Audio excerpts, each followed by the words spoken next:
Tolong like, share, komen, subscribe. UMNO Sabah bangkit semula atau lemah kalah lebih teruk? Kita ikuti pandangan seterusnya. Baik. Berikut ialah penjelasan menyeluruh dan seimbang mengenai kelemahan dan kekuatan UMNO BN Sabah semasa memerintah, termasuk aspek pembangunan dan isu hak Sabah, MA 63, serta analisis menyeluruh untuk menjawab persoalan utama. Mampukah UMNO BN Sabah bangkit semula atau akan terus kalah teruk di PRN ke-11? Lengkap dengan hujah-hujah kukuh dari pelbagai sudut. Kekuatan UMNO BN Sabah semasa memerintah 1994-2012. 1. Jentera politik kuat dan teratur. UMNO BN mempunyai struktur akar umbi yang luas, terutama di kawasan luar bandar. Mereka berjaya mengekalkan kestabilan politik selama lebih 20 tahun, hasil penguasaan penuh di DUN dan Parlimen. 2. Pembangunan infrastruktur.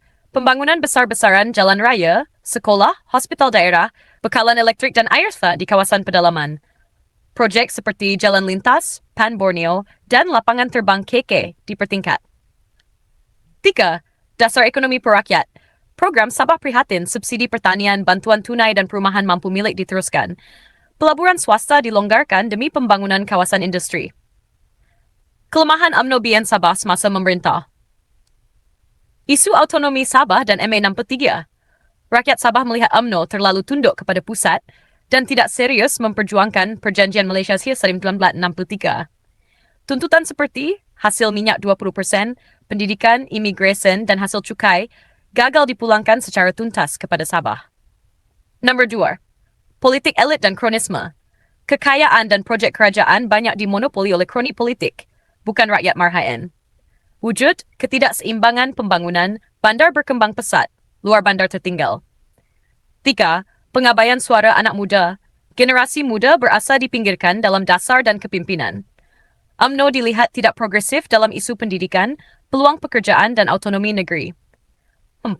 Masalah lompat parti dan politik tidak konsisten.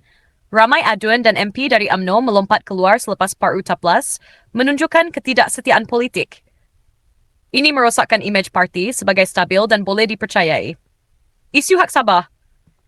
Kegagalan besar UMNO BN Sabah, tidak agresif menuntut hak Sabah, seperti 40% hasil cukai, kawalan penuh imigresen dan pendidikan. Gagal mengubah persepsi bahawa Sabah hanya sebagai deposit tetap untuk Putrajaya. Kesannya, rakyat Sabah mula menolak parti-parti pusat yang dilihat tidak berjuang secara ikhlas untuk hak negeri. Mampukah UMNO BN Sabah bangkit semula? Ya, jika sapat. UMNO Sabah tampil sebagai parti berwajah baharu, lebih bersifat lokal bukan dikawal pusat. 2. Gabung dengan parti lokal seperti GRS atau PBS secara ikhlas demi Sabah, bukan semata-mata kuasa. 3. Ketengahkan tokoh muda tempatan, bukan pemimpin yang terpalit isu integriti atau terlalu lama. Buat tawaran berani, seperti sokong hak MA 63 secara terbuka atau jaminan 20% hasil minyak untuk Sabah. Tidak, jika saat masih dengan kepimpinan lama tanpa agenda jelas untuk Sabah. 2. Bergantung pada naratif nostalgia zaman pembangunan, sedangkan rakyat mahu perubahan struktur. 3. Gagal membaca gelombang sentimen rakyat yang kini lebih tertarik kepada parti lokal, autonomi dan pemimpin bersih. Hujah penutup UMNO BN. Sabah bukan tidak ada jasa. Mereka menyumbang banyak dalam membina infrastruktur asas dan kestabilan politik satu ketika dahulu. Namun, kegagalan mereka menuntut hak Sabah di bawah MA 63, ditambah pula politik kronisme dan ketidakjujuran dalam kepimpinan, telah menyebabkan kepercayaan rakyat runtuh. Di PRN ke-11 ini, rakyat Sabah semakin cerdik dan berani menilai. Jika UMNO BN Sabah gagal berubah secara total, maka mereka bukan saja tidak bangkit, malah mungkin kalah lebih teruk daripada PRN sebelum ini. Baik. Berikut ialah penjelasan menyeluruh dan seimbang mengenai kelemahan dan kekuatan UMNO BN Sabah semasa memerintah, termasuk aspek pembangunan dan isu hak Sabah, MA 63, serta analisis menyeluruh untuk menjawab persoalan utama. Mampukah UMNO BN Sabah bangkit semula atau akan terus kalah teruk di PRN ke-11? Lengkap dengan hujah-hujah kukuh dari pelbagai sudut. Kekuatan UMNO BN Sabah semasa memerintah 1994-2012. 1. Jentera politik kuat dan teratur. UMNO BN mempunyai struktur akar umbi yang luas, terutama di kawasan luar bandar. Mereka berjaya mengekalkan kestabilan politik selama lebih 20 tahun hasil penguasaan penuh di DAN dan Parlimen. 2. Pembangunan infrastruktur. Pembangunan besar-besaran jalan raya, sekolah, hospital daerah, bekalan elektrik dan air di kawasan pedalaman. Projek seperti Jalan Lintas, Pan Borneo, dan lapangan terbang KK dipertingkat. 3. Dasar ekonomi perakyat. Program Sabah Prihatin, subsidi pertanian, bantuan tunai dan perumahan mampu milik diteruskan. Pelaburan swasta dilonggarkan demi pembangunan kawasan industri. Kelemahan UMNO BN Sabah semasa memerintah.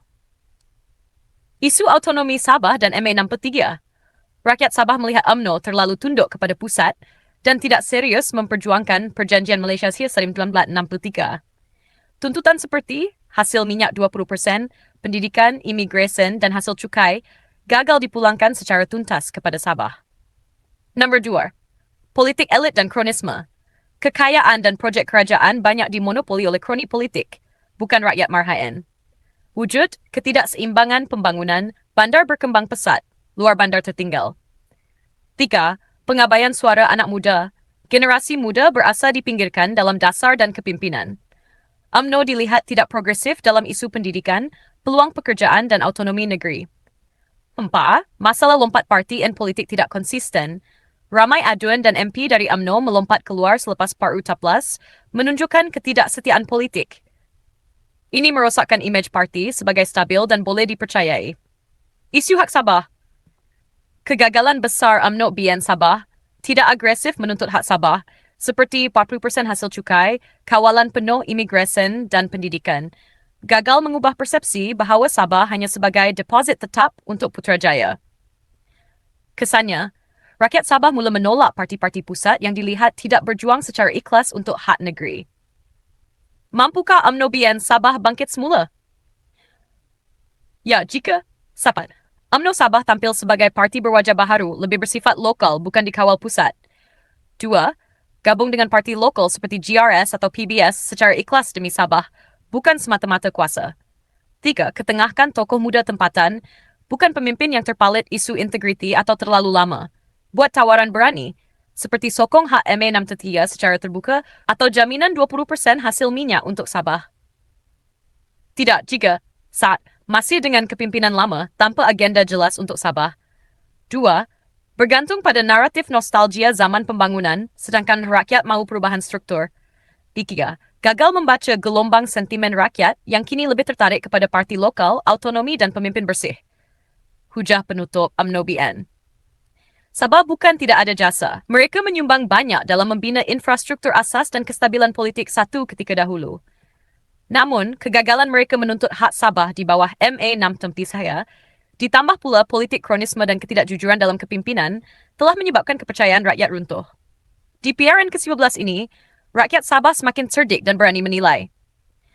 Jika UMNO BN Sabah gagal berubah secara total, maka mereka bukan saja tidak bangkit, malah mungkin kalah lebih teruk daripada PRN sebelum ini.